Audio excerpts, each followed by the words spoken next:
There is a war happening on the soul of our nation, a war on truth, a war on justice, a war on the people. My name is Minister Dominique Alexander. I have stood on the front lines, not in comfort of political chambers, but in the heat of the streets where injustice meets resistance. For the last decade, I've led the Next Generation Action Network into the fight for human and civil rights, from the courtroom steps to the classroom, from the protest line to the policy room. But now we bring the front line to you.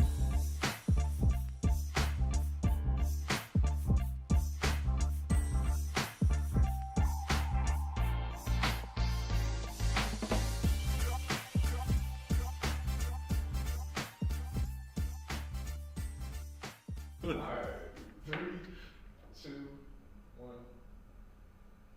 Hello, y'all. This is Minister Dominique Alexander. This is another episode of Frontline. Y'all, real quick, for the last couple of days, if you've been here in Dallas, Texas, we've been under a winter storm, right? And for all of my friends that are from the Midwest and the East Coast, don't try to come and play on my top, right? I done told y'all 1,001 times, we do not build the infrastructure like y'all do in Chicago and Baltimore and DC and all of those cold places, right? So when we get an inch or 2 or 3 of ice and snow, we shut everything down. But the reality is that, my grandmother always said that the weatherman is paid robbers. It's the only person that literally gets his job totally wrong and have it in the morning, right? But I'm just here to tell you, the weatherman got it right today, okay? And for most of us, we've been at home for the last couple of days, and I said, okay, all right now, it's too much going on in the world. I gotta make sure I talk about stuff that's going on and the levels of injustice, and man, it's been really sad to see some of the contradictory that has been going on across this country. Just coming from this administration, y'all, it's really a very sad time, y'all. And so I just want to start this off and literally start this production today off with just saying the names of the people who have been killed at the hands of an ICE officer here in America. We know that the ICE has been kidnapping a number of people. It's really sad, and I'm taking pauses because it's really sad to really play through your mind the level of corruption that this administration is displaying. And for many people who said, how bad could it get, right? And so I think we're living in that moment of how bad can it get. And I just wanted to go and start off and say the names of the people. Keith Porter Jr., who they call Pooter, I believe. This is a 43-year-old father of 2, was fatally shot by an off-duty ICE officer on New Year's Eve at his apartment complex in Northridge in Los Angeles. Of course, like many people here, officials talk about it. Of course, the Trump administration, it's his fault, officers defending themselves. Officer was responding to an active shooter situation, and he's off duty, right? And it just shows you how rogue these officers are and what they're currently doing across America. Also, I want to talk about Renée Nicole Good, 37, killed by ICE officers during a federal enforcement operations in Minneapolis on January 7th.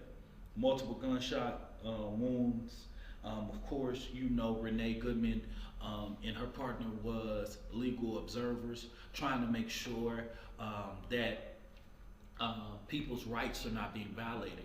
And for many people that say, why are they doing that? Well, when you have people due process being eliminated and eroded, people are going to go to court to make sure that they're being law-abiding citizens and following the law, even if they are people who migrated to America. they're giving court dates and they're going in front of judges, and ICE agents is basically don't give a damn about what's going on in the courtroom. They're arresting them, not at an order of the judge. They're basically just arresting them in the hallway. If they have a situation where there's a ticket or anything, any traffic violation, anything, they're arresting them. There are ICE agents busting down people's houses and literally don't even have a warrant, but they're going in people's houses, they're doing whatever they want. So you have some courageous Americans, like any movement, that are doing legal observing. My hat goes off to all of them that are doing that work, because their work is very important. And many people don't know their rights, right? So I always say to all of those people who put those vests on, go out there standing in the gap, making sure people understand their rights, my hat goes off to you. A third one was Alex Pretti, a 37-year-old ICU nurse, a U.S. citizen, shot and killed by a federal border patrol agent on January 24th doing the same Minneapolis operations. Many of us have saw the videos of our brother Alex, and you know, these videos have been really hard to watch. Many clips and different things of that nature. And I want to say this real quick. Y'all quit with these AI photos, right? Y'all listen, it doesn't help to put out an AI photo, right? We got to stop that. But in this reality, it has been very troubling to see the videos of who these individuals are. And it just reminds me, y'all, my grandmother used to always say that there's nothing new under the sun, y'all. And so, you know, I always say that, you know, history repeats itself. And I remember